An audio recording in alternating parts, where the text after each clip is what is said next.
probably the only person you'll meet who wanted to work in local government from the age of 14. So if anyone can beat that, welcome to the Nerd Club. I started my career in London local government, heading sort of big IT transformation type things. And the thing that I learned from that was just quite how dehumanising large-scale change can be in organisations a lot of the time. And very tech-led as well, not very practice-led, not very human-centred. And so I left to set up Future Gov to stay sort of within the family, I would say, for the last 10 years. And as Chris said, a critical friend, but a friend nonetheless, to try and help shove things along from the outside, essentially. My company is also part owned by a county council in the UK, weirdly. So about 10-15% of us is owned by Surrey County Council, just south of London. And also a social impact innovation fund, Nesta as well. So, as I say, one foot in the camp in that sense as well. I'm gonna oddly, given the audience, I chose to talk about some work I've been doing the last year in central government, but it's also from an agency that is very locally, regionally founded, so it does have a relationship to what you're talking about today. But also predominantly because the reason that I took on that gig was to put my money where my mouth is, and if you're going to be a critical friend at some point, you actually have to pony up and give it a go yourself again. So that's what I've been up to. So I'll talk about that in a minute. In terms of what we are interested in, like I don't know about you, but like digital is a slightly problematic word when it comes to change. You know, I think we all know that it means more than technology and more than websites. But it's really hard to get that message across sometimes because people say to me, I totally get digital, I downloaded an app the other day. Yeah, I know, that's why they're really rich, because 1 billion people can do that really easily. It's not quite the same as getting digital per se. So really what we tend to talk about is how do we make our local authorities, and then the communities we work with, so how do we bring them into the 21st century in the same way that their experiences of the sort of commercial online shopping, other things, have been there for quite some time now. And sadly, most of the time, people only really know they're interacting with city government when everything slows down and becomes a little bit more difficult. So it takes the commercial break of a programme to buy loads of useless rubbish on Amazon, and then it takes the rest of the programme to pay your tax. And you're just like, what happened there? Like, I don't even want to pay my tax. I don't get anything for it, do I? The least they could do is make me hate them a little bit less by making it a nice experience. So for me, it's about how do we make sure that all catches up. But equally, in order for that to be meaningful, it has to be about organisational change as well. I think too often digital and technology is just a cost centre, it's a burden, it's an add-on, rather than actually at the centre of our organisations. So I think the narrative and the way we think about these things is really important. And how we join up our strategies. How do we get people who are interested in this stuff actually at the top table and involved in conversations a lot earlier on? And that means having to be much more able to engage with those conversations that matter at the right moment. Whether it's thinking about place-based initiatives and starting with the people that we're trying to serve, or trying to think very differently about the way that we structure our organisations. So too often our websites are a representation of our bureaucracies, for instance. Like, what the hell does council and democracy mean? Look at any UK local government website and it'll have that on it. Democracy is also up for debate right now in the UK quite strongly. So it's doubly confusing, but welcome to our small island off the European Union with a grand self-importance, by the way, while I'm on that subject. Not that biased. And so, interestingly for me, it's about how do we actually represent the words that people are using? What are they searching essentially on Google when they're trying to get something done? How are they going to end up? Like, whoever searches housing referrals or housing options or housing benefits, it's only because you've had to learn the words of the system. So instead of us forcing people to learn our world, how about we hear what they're saying and represent our content and our language the same way?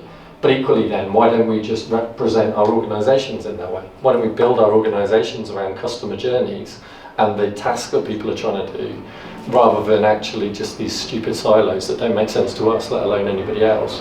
And then how do we build the right capabilities? In the UK in particular, somewhere along the line it became a really good idea to just outsource everything.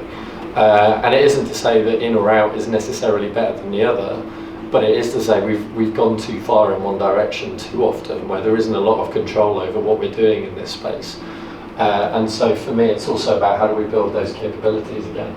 And in order to do all of this, we've got to break this chain of legislation becomes policy, becomes ways of working, then you go out to procure technology to buy the least bad thing at the lowest price that doesn't ruin your life as much as possible, please. That then takes a year to buy, a year to implement, and then you suddenly realise it was a really bad idea in the first place. And at that point, you've already told the CFO that if you give me £1 million, I'll give you 5 million in savings in 3 years' time. I hope. And then you're like, oh God, I'm stuck. So we've got to break that, and we've got to get back to like, how do we think about those things simultaneously?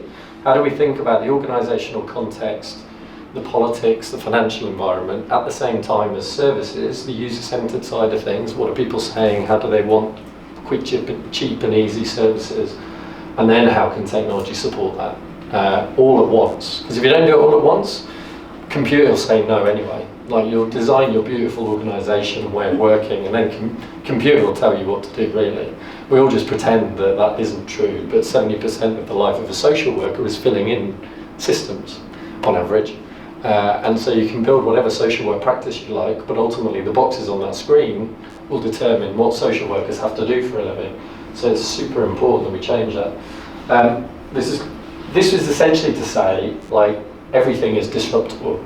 We deliberately started working in child protection, one, because I really care about it, but two, to say, if we can change child protection through digital technology, we can change flipping anything.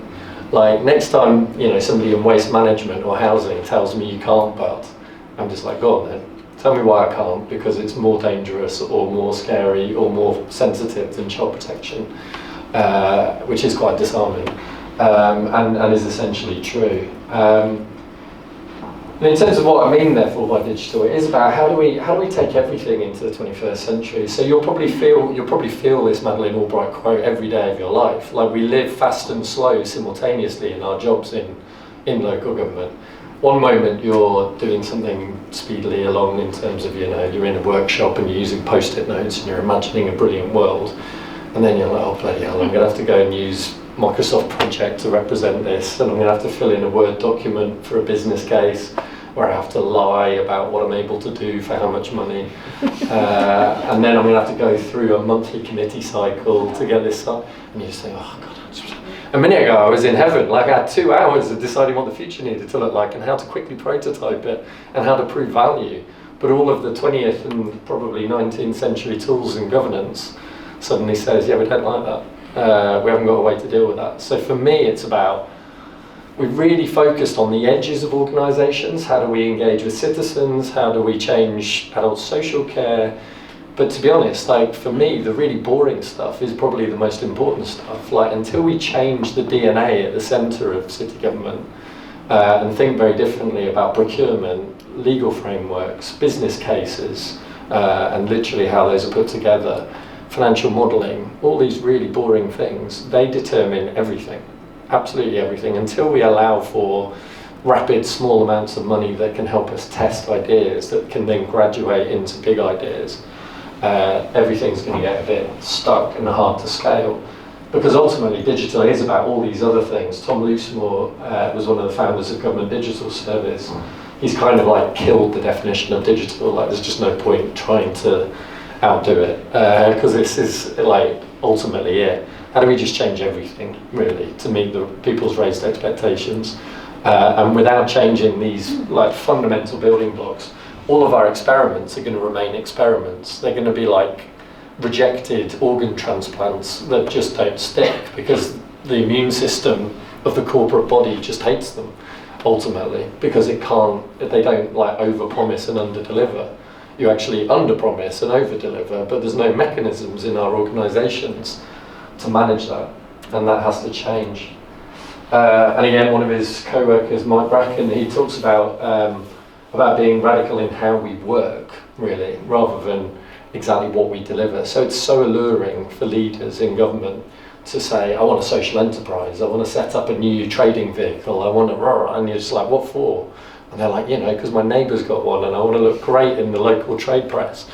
And you're like, cool, but what's the problem you're trying to solve? And we always start with the big idea rather than just how do we bring people together in a multidisciplinary way to try and solve problems together. Because if we get those ways of working right, everything I've seen elsewhere is organisations become self-correcting. If the culture's right, the ways of working's right, the solutions get found, decision making's devolved, it doesn't go up to design authorities for people, the hippo effect, the highest paid person effect, where they sit in the room and say yes or no, kind of emperor style. But actually the people delivering the thing get to decide how things are done. So just a quick example of where we've tried to do some radical experimentation. For the last 12 months, just to make my life difficult, the week I had my second child, I started a second job as well, at the same time as running FutureGov. 3 days a week as the Chief Digital Officer of an organisation called Homes England, which is a national body responsible for supercharging the housing market, basically. So trying to unlock land and investment to help people build more homes faster. And the reason I did that was essentially, I was given the remit to do what I wanted to do broadly. I reported directly to the chief executive and sat on the executive team.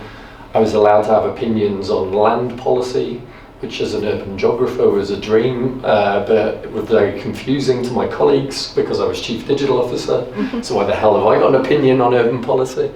But it meant that it forced a change in the organisation from the top to the bottom, where I was allowed to take 25 people in with me as well, so it was almost like an intervention to sit alongside the IT service to say, how do we come together to move this from the 20th to the 21st century? How do we start with new ways of working, and how do we expand digital ways of working out to the organisation as a whole, rather than just saying it's a technology team endeavour. So in terms of the bigger picture, the housing market's changed a lot in the UK. That red line is when local government built a lot of houses, and that stopped quite abruptly with a change of that red to blue bar at the top as Margaret Thatcher came in. And that's not coming back. I don't think even if Jeremy Corbyn got elected, that red would come back anywhere near like that. Essentially, there's a world now where we have to reach that 300,000 new homes a year target, which was the peak, the historic peak, but without any direct or very little direct house building, needing lots of innovation and different ways of working. And so Homes England, its aspiration really is to be on a brand level with the NHS. So as the NHS is health, Homes England means houses as a sort of byword for the two. And what this means is the organisation needs a very different operating model. Like what it has been, it used to be called Homes and Communities Agency, and every time I say that to somebody out in the world, they like flinch and roll their eyes, because that was a byword for a bit crap, to be honest. And that's where the rebrand came and the total shift in operating model. And the important thing was that, as I said earlier with the Venn diagram, I was in those meetings from the start around what is our future operating model, our business model as an organisation, what is our culture internally and externally, how do we work differently.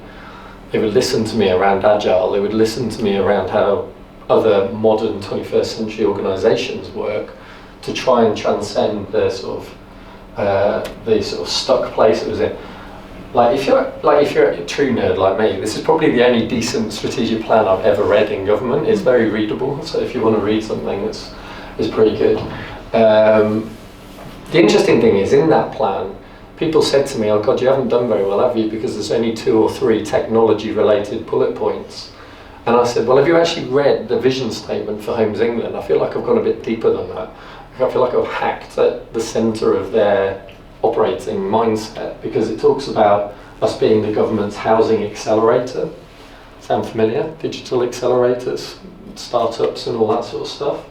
We're a platform for landholders, developers and councils to work with each other, a marketplace for house builders, connecting them to land and resources. Those are very, very internet era concepts. You know, we talk about, although I don't know how long we should talk about, being the Tinder of the housing market, where essentially it's supply and demand, which is what the internet's brilliant at. We've got loads of money in land and people who want loads of money in land in order to build more houses more quickly. We're a matchmaking service, which the internet's really good at. So Homes England is essentially trying to become a 21st century business, not just digitise the fairly standard, pretty old-fashioned processes and interactions that we had previously. And so that's kind of an example of how deep you can go when changing government organisations. The other thing is that the housing delivery chain is extremely long. Like Homes England alone can't get to 300,000. It needs to also like be inspiring for other bits of the housing market, planning departments, housing, social housing providers, even the private sector who think they're better than they are, to be honest, in terms of how they run their organisations. They need to look at Homes England and go, bloody hell, that's what a 21st century organisation looks like. We need to do that. Let's do the same, because it needs to happen. And so we had to start by helping them to understand where they are. This is actually, it was called a digital maturity assessment. It's now becoming a sort of organisational maturity assessment, really. Like, how 21st century are you? It starts in a sort of relatively unchallenging way, where you kind of sit down and go, all these services we deliver, and we've done this with about 50 local councils as well, all these services we deliver are a bit digital or not. The second one is a bit tongue-in-cheek, the paper online, but it's my favourite. It's that dreaded PDF logo, where I'm like, oh, I haven't owned a printer for like 10 years, how the hell am I going to do this? Where you've just distributed the cost of printing to your citizens, but not actually given them a digital service. I'd rather you just gave me a piece of paper, because at least then I can fill it in and send it back. I think I still know how to do that. But this is essentially like how it came out for them. Just copy and paste any organisation we've ever worked with and it will look almost identical, which is basically everything is a PDF on a website when it comes to public services. There's bits and pieces around the edges, but you know, like you can pay your council tax, might be a level 3 because at least it's online, but then you don't get a confirmation email, so you have to ring somebody up and go, just to check that I pay my council tax, I can't remember, I didn't see. So it's kind of 3-ish if you're lucky. 4 in the UK terms is more like DVLA or passport service, where like you don't have to talk to someone, it's just end to end, they've nailed it. You can even do it for first time passport holders now, which is kind of remarkable, and you do it on a Monday and you use your laptop camera and then it's in your letterbox by Thursday or Friday, which is the only country I know that's better than that is Dubai, actually, where you can literally turn up to the airport with a elapsed passport 2 hours before your flight and get on your flight with a new passport, because it gets issued there and then at the airport, which is remarkable.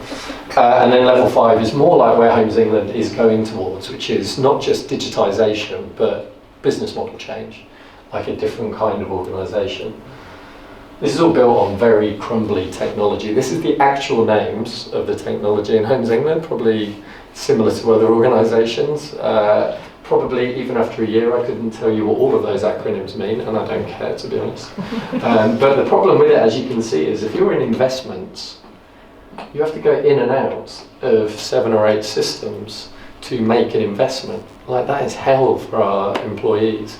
And we've spent an awful lot of time thinking about employee experience, not just stakeholder experience when it comes to digital, to say, well, if they're having a hard time, then it's going to show when they interact with external people. So how do we fix both at once? But it's all very siloed. So we got them to think about, didn't finish writing that word, RM at the end, in case you want to. I'm not speaking French for the day, but I'm not speaking French either, I missed the S. So yeah, this was really to take them out and about and go, who do you want to be when you grow up? Like, imagine a world where you're what you want to be. And there's some different models out there that you can aspire to. There isn't a single level 5. So Morrison's, for instance, is the second biggest food producer in the the country, as well as one of the biggest retailers. So it's vertically integrated, which is unique, I think, in that sector. So they're very different to Tesco's and others who are getting disrupted by Amazon and protective of their small margins. Whereas Morrisons are like, well, we're not going to get disrupted anytime soon until Amazon start buying farms, which probably isn't that far away, to be honest. But and then put out robots out picking carrots, which is what we'll need post-Brexit. Anyway, so because we won't have anyone else to do it. But it's very raw right now. So they've essentially decided to partner with Just Eat and Amazon because they don't feel they're going to disrupt them. They can augment their digital service. Basically, you can order your takeaway from the front counter of Morrisons with Just Eat, which is kind of cool. Whereas Auto Trader were classic publication, getting disrupted, spent £100 million to move from being paper-based to digital entirely. The workforce switches with it. It was one of my biggest challenges in Homes England, actually, was explaining to them that whilst they have 1,000 people who are mostly bankers and land people right now, when they have 1,000 people in the future, I would imagine more than half will be technologists and designers, because we'll be running a digital service, which made me hugely popular and was very confusing. But it's where Auto Trader has moved to. Like they are a digital business. They're now the world's biggest marketplace for car geeks, having been a very paper-based business before. So as I say, we settled on Tinder in a sort of marketplace model, more like Airbnb, to be appropriate for the sector that we're in. And that really meant becoming service-oriented, so service design-driven, rather than thinking about technology, thinking about what is it that people are talking about, what are the words they use, how are they Googling when they're looking for support from us. So starting at services, because from there you can go outwards to people, or you can think then about what capabilities do we need to deliver that. So moving away from land, investment, finance, risk, legal silos to our services essentially being get funding, get land, get help to buy. That's all we do. Like, it's way easier than city government, don't get me wrong. It was quite nice to get the practice on this organisation before I have started bringing it into local government, because local government would have 52 of these boxes at least, maybe 112 in some cases. But this was actually really culturally challenging as well, because a lot of people were like, you're oversimplifying my life, this is insulting. Like, we detoxify land, we do very complicated deals with Barclays Bank, and I'm like, people don't care. Like, all people want to do is build some houses, give them some land or give them some money. Like, that's the difference between the tip of the iceberg, the outside world, and below the waterline, which is all of your mess. And just hide that and explain to people simply, as you would in any other industry, what they can get from you. So just to finish off, what that all means is about truly moving to being digital rather than doing digital. So too much of what we do still is just doing stuff, like buying a website, or like there's an app for that, or whatever. And it never sticks, it never scales, and that's largely because we haven't thought about services, organisations and technology simultaneously. We've just sort of replaced a paper form with a web form. And that's something, it's better than nothing, but it doesn't fundamentally make you a digital organisation. There's some great examples of new ways of working. If you haven't read the Spotify white paper, that's probably the best explanation of how to work in multidisciplinary ways if you're a truly digital organisation. There's a great video as to how they did the apprenticeship service in Department for Education in the UK, which explains a team of 22 that had half developers and designers, but half lawyers and policymakers, iterating the policy at the same time as iterating the technology to make sure that it was the right thing to actually help people have an apprenticeship.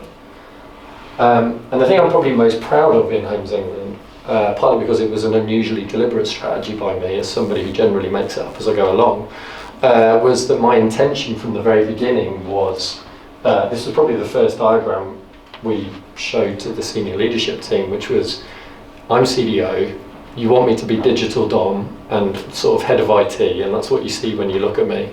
Cool, I'll use that space to practice on my domain and show you what the future looks like. shortly afterwards, I'll move into the change and transformation program, and we'll make that entirely agile and very digital. And then after that, when you're comfortable with all those things and you've been around it enough, everything in Homes England should be run this way. And as of the next few months, so we got to digital by last summer, transformation program by last Christmas, and by this summer, the whole organisation's going to be working in multidisciplinary teams, running show and tells and stand-ups and using tools like Trello, doing timesheeting in order that we can do resourcing much more effectively. But that's planners, surveyors, bankers, policymakers and technologists, not just the digital team. So for me, it's about like, how do we make sure that our worlds are impressive enough and effective enough that everybody else sees, holy crap, that's the future, we've got to work in that way too. How do we do that? And let's get it done. So thanks very much for your time. Thank you.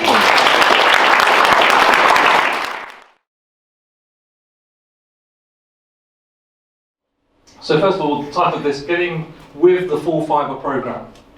So does everyone know what I mean by full fibre? Yep. So good. So full fibre is the fibre optic infrastructure that we have in the ground today. And that fibre optic infrastructure, which is, if you like, the lifeline of digital, everything we do digital comes back to the infrastructure. Full fibre, quite simply, is the connection that goes into our home, into our business, into our school, is end-to-end fibre optic. Now, kind of why is that important? You're all probably very familiar with all the advertising you get from Sky and TalkTalk and from BT around our broadband packages at home called super fast fibre, ultra fast fibre, super fast unlimited fibre, and so on. So we all probably think we have full fibre today. So I'm going to ask another question. What percentage of homes and businesses and schools and so on today are connected in the United Kingdom, in this country, with fibre optic connectivity all the way? Anyone want to have a guess? 1%. The answer is 5%. Now, can I ask another question? What percentage of homes, businesses, schools, etc., in Spain are connected to fibre, all the way to fibre? Any guess? It's now about 85%. So we rank, I think, amongst the lowest in all the OECD countries for the actual digital infrastructure we have in the ground. And the reason for that is we've been heavily dependent upon one provider of that infrastructure, the former kind of, company kind of BT, kind of now OpenReach on the infrastructure side, and their investment in that infrastructure by and large. So that needed to change. So in 2011, City Fibre was founded with one very simple mission: to transform the country's infrastructure to a modern digital infrastructure. Because as a country, we're just falling behind, way falling behind. So that needs to change. So as a nation, we face a lack of investment in that infrastructure, with incumbent operators that had really no incentive to invest. The super fast fibre kind of program, which is delivered into all of our homes and businesses on the old legacy copper network that was put in the 19th century, was an excuse in a way for a view that we have the digital infrastructure that the UK needs. It's all based on that copper. Clearly that's not true. Businesses suffering, education in schools suffering, and so on. So it's vital that if we are a service-based economy, and there is a dichotomy in this, we lead OECD nations in the level of our GDP, which is delivered from digital services, but we have the worst digital infrastructure, and that's going to break unless we do something about it. Full fibre coverage ranking 35th in the world, and in a recent survey that was done, our broadband quality now ranks below that of Madagascar. So something needs to change. So City Fibre was set up with a sole mission to change that. So we deliver full fibre infrastructure, which is substantial investment in effectively a new utility build programme to put the right type of infrastructure in the ground. And most of this you don't see, it's under the ground. But when you lift those manholes and you see what's on there today, it's the old copper wires, that needs to be replaced with a new end-to-end modern fibre optic infrastructure. So we do that in a way which we call our well-planned city networks. They're designed to service everybody, and I'll talk a little bit about that. We build for the whole city, the whole town or city, so the whole community. So we need to think about the ability to, what would happen if we took all the restrictions away from the speed of our broadband networks? What if we made it truly unlimited in terms of its speed? What if we could deliver that connectivity at a tenth of the price that the copper networks are available today? What is the opportunity to transform? What is the opportunity, therefore, to put 21st century ideas onto a 21st century network? What could we do? We could do substantial things. And that means about bringing an infrastructure to everybody, but it's utility built. It requires substantial capital to do that. So we're funded for growth. We're privately owned by infrastructure experts with a 2.5 billion investment program to get full fibre infrastructure into no less than 80 towns and cities across the country, of which obviously we want to make investments quite substantially into Suffolk as part of that process. And we're doing it in conjunction with very powerful partnerships. A number of them. We basically build an infrastructure which is open to everybody. We don't restrict who uses it, and we don't provide any services ourselves on that infrastructure. We just want to provide an underlying capability for everybody else to use and kind of innovate. So what does that mean? Think of this as a layer of capability, a layer of kind of unlocking the potential of any community. We often start by putting an infrastructure in place that can transform the ability for education, for example. If we can put gigabit speed fibre optic infrastructure to every school at a very effective price, and we can enable that to be literally unlimited in its capability, then what could the service providers and partners that we work with do in terms of transforming digital capabilities for education, for example? So we work then initially with the public sector and with the local authorities. We're starting to put an infrastructure as a foundation that then can open to everybody. So whether that's moving that up into smart city applications and taking it further to put that fibre connectivity into every business, further up into every point of mobile connectivity for 4G and future 5G kind of wireless services, and literally transform the capability and the bandwidth that's there for the mobile operators to use. But then what if you could take literally unlimited bandwidth, gigabit speed connectivity for £20, £25 a month to every household? What could that do? So we design an infrastructure, we put it in the ground to do all of those things. Literally to provide connectivity to everybody on one seamless new kind of modern infrastructure.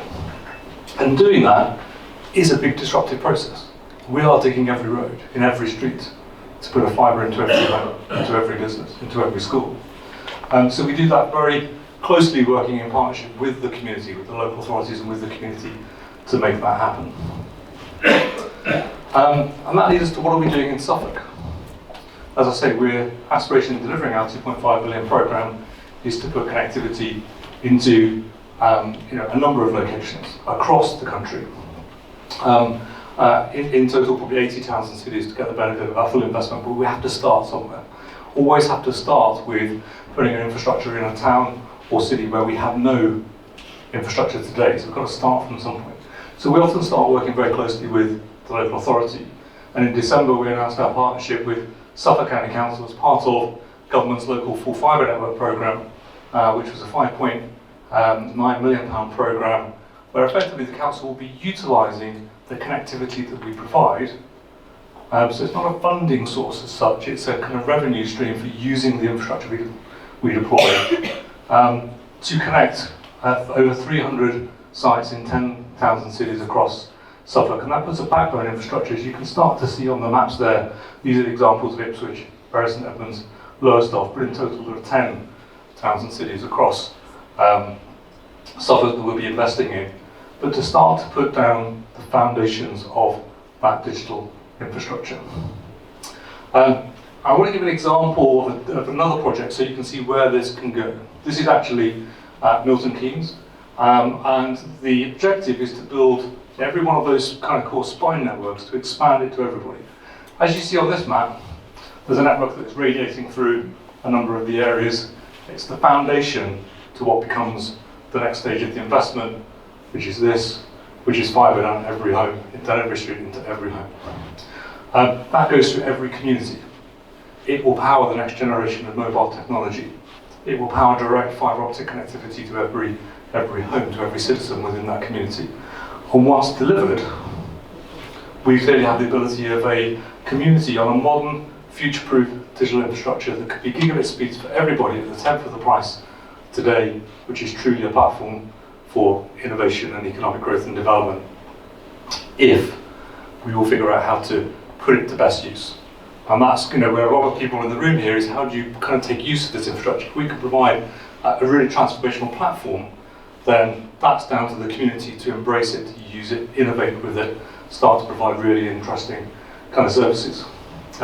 Companies like Spotify, and everyone's probably familiar with Spotify, started in Stockholm because Stockholm City Council put a transformational fibre optic infrastructure to everybody.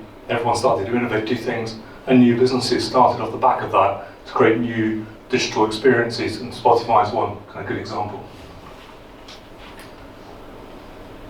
So this is where my marketing guy got a little bit carried away, so I'm going to take you through this kind of build-up of animation. So we're starting here. This is supposed to be a road. And what we're doing is putting fibre optic connectivity underneath the road. So you'll see the manholes, everything underneath there. That's why it's a big utility build program, physical infrastructure going under the road. But if we then start thinking first stage, the core sites are really connecting the civic community. Think about think about kind of hospitals, GP surgeries, schools, the ability to bring connections onto that to get a starting point of that infrastructure. And then we can start to provide that connectivity to unlock and enable a number of kind of smart city applications, whether that's more intelligent traffic control, whether it's better CCTV applications, whether it's all of the new potential digital services that require a better digital connectivity through the city, for the city to be a smarter place. But then we enable that through to a whole range of kind of IoT-enabled devices, power 5G, and so on, and take that communication all the way into smart city kind of applications, and obviously all the way into the home. So it builds up layer by layer. But what you have is then the right infrastructure which can really support all of the digital capabilities that can be developed. Now, a lot of those, we won't know what they are today. We won't know what can be developed with the power of this technology, but what we do know is the world is moving to an increasing use of digital. We want to kind of really embrace the opportunity for robotics, for example. We want to embrace what we can do through our kind of smart devices. Our homes are becoming more digitally intelligent. So how do we provide the infrastructure underneath to do that? And that's what this program is about. I just want to pause a little bit and think about, what does that really mean economically? What's the prize at the end of this? Our investment program starts at about a 3 billion investment program. We're 500 million currently invested, 2.5 billion still to invest. About a 3 billion program. But if we start looking at the broader economic benefits, and this was a study done to our overall kind of national program, was what could that unlock in terms of benefits to private households? A truly gigabit connected home is worth more than one that isn't. The ability to transform capabilities in healthcare, as I mentioned, what's the economic benefit of that? Overall kind of business productivity, the ability to improve the way we deliver these services can improve business productivity. And through all of the really big things, what can come from Industry 4.0, IoT, 5G innovation, the number of business startups. If you have a genuine gigabit city, businesses will want to locate there. They will want to be there. So you start to create more business startups and so on. So this all adds up to a very rewarding prize. But to get there, it requires all the things we've been speaking about today in this room: collaboration, kind of innovation, thinking about the future, generally thinking 21st century ideas, but delivered with 21st century tools, not 19th century tools. With that, thank you very much.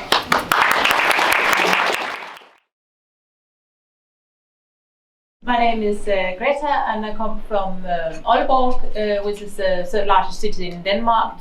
It's in the northern part of Denmark. The city has, or the municipality has 240,000 inhabitants. 140,000 lives in Aalborg itself. It's a university city, has a university college, so we have 36,000 students and what is nearly the same number of elderly people or seniors over 67 years. So we wanted to find out the approach to digital services, and we asked how do these groups, just students and the seniors, and we also asked people in the middle, but I'll focus on the students and the seniors. How do they like to have the digital services in the future? So we invited some seniors and some students, grannies and the grandchildren. They're not related. So. And we asked them about the services they get in the Citizen Service Center in Aalborg. That's, of course, we have many more services and many more digital services, because there's childcare, there's care for the elderly, there's schools, transport roads, and so on and so forth. But this is what you get in the Citizen Service Center. I think I'd like to mention that in Denmark it's compulsory to have a digital mailbox. It's by law, so that the state, the regions, the municipalities, the hospitals, whatever, can send you a mail to a secure mail address you have. And you can also have mail from electricity companies, banks, and or other organizations like this in your mailbox. So we are fairly digital. Of course, if you can't handle that, and that's about 8 to 9% of the population that would like to have a paper mail, that's really a problem, because now it takes 1 to 2 weeks to get a letter, because there's hardly any letters. So if you want something send a package, because people are shopping on the internet, so you get them very quickly. So yes, we did some focus group interviews, and some of the questions, what is a good citizen service? Is it necessary to have a citizen service center when you can do everything digital? Could we use the space for something else? What do you think of chatbots and screen service? Is that a good idea? And do you have other ideas for future citizen service? And the grannies and the grandchildren, they really agreed on a lot of things. They think if they come to the Citizen Service Center, they get an excellent service because they're very, very nice and they take care of the problems. And they love the booking system we have. I don't know if you had that, but we didn't have it a couple of years ago. But you wouldn't show up at a dentist or a doctor or anywhere else and expect to be served when you come in. So it's the same here, and it works very well, and people are only there for a couple of minutes. They prefer to use the online self-service solutions, but they also like to have a safety net. So if they have any problems and so on, they can turn to the citizen service. And they said to us, forget about screen service. We don't care if you can see a person. The phone is okay. So, and also the seniors think that chatbots are fine as long as they can save time for them. They'll rather speak to a chatbot or communicate with a chatbot than being in a telephone queue for half an hour. So the chatbots are okay. And they both thought it would be nice to have a dummy version of the service, so they could go through it and they could see, maybe ask somebody else if they had some questions. Especially for the grannies, they say they're very proud of being as digital as they are. I mean, seniors in Denmark are fairly digital, and they shop around and they book lots of travel and so on. And I think they were forced to be digital because they had this digital mailbox. So there was a lot of courses, a lot of education, and enhancing digital skills around the time where we had the digital mailbox introduced. It was in 1914.